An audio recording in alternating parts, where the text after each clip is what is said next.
Hi there and welcome to Andy Robinson RC, and cheers for checking out the channel today. And well, we're out with it. We've had it built for about a week or so now, and we're here out running the Blockhead's Tamiya Wild One, which was a collaboration between One.Tamiyas and Tamiya. So here it is in all its glory, and of course I didn't want it just sat on the shelf doing nothing. I wanted to take it out and give it a bit of a run. So here we are. Now this is the best day that we've had to come and do it, really.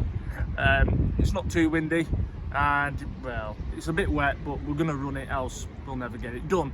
So here it is finished. Now there's a few slight changes on my build. I wanted to make it a little different, so we've gone with a Mirage RC front alloy bumper there. Not quite the same style as the one on the One.Tamiyas one.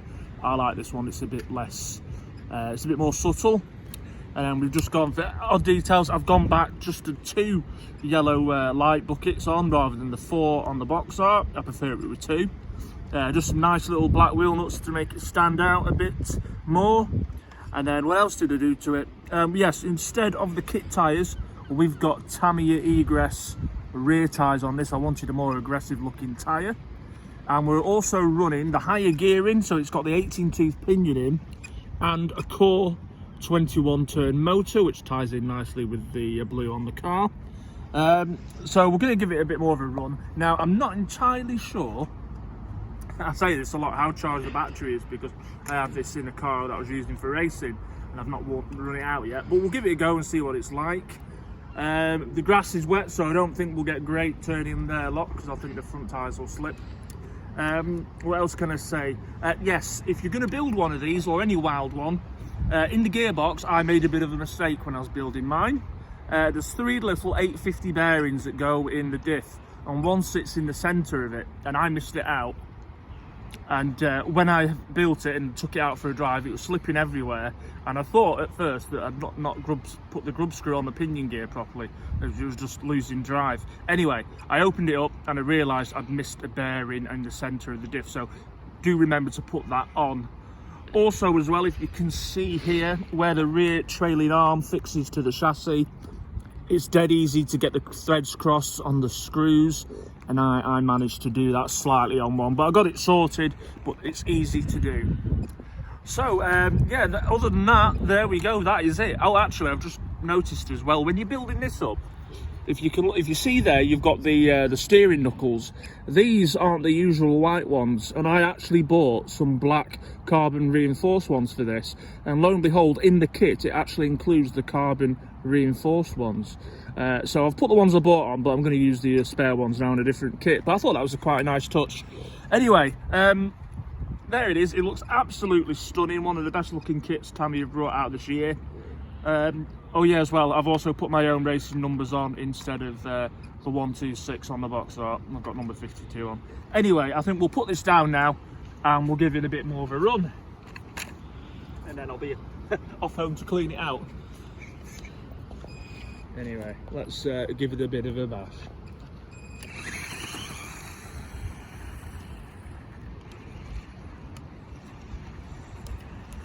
Yeah, it's definitely good to see it out running rather than just being sat on a shelf doing nothing.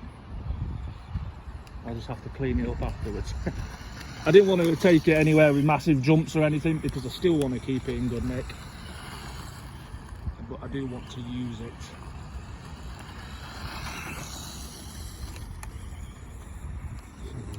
Yeah, I do think actually it's meant to be a little quicker with this. But again, we've got the higher gearing in it, so the acceleration isn't as hot. But I think I never know how good my batteries are, because I keep racing them, using for racing, and then have to use them to flatten them out. Ooh, that wasn't meant to happen. That is the risk of running your cars, I suppose. It's a good job it's not on concrete. I'd have been crying.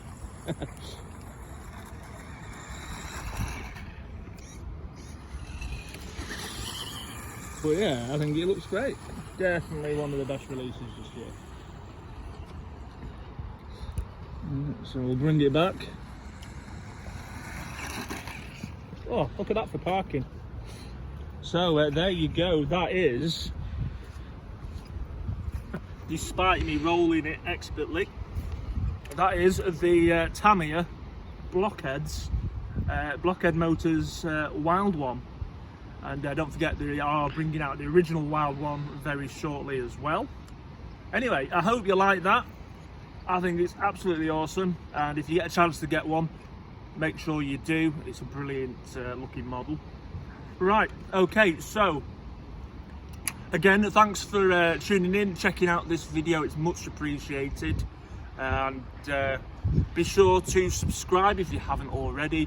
Hit that like and notification bell as well, and cheers for all your support. Now, before I go, I just want to say a massive thanks again to the RC Elf, who graciously donated this kit to the channel so I can build it, film it, and bring it to you. So a massive thanks to the RC Elf. Just a quick note as well, the TD4 Super Avante is now winging its way to me in the post, and I should get that tomorrow. So there'll be an unboxing video, and that build will be coming soon as well. Right, we're going because it's absolutely freezing. So I say we, as my lovely wife is filming for me again, and my daughter's stood waiting for me as well. Anyway, take care of yourselves, and we will see you all very soon. See ya. Bye.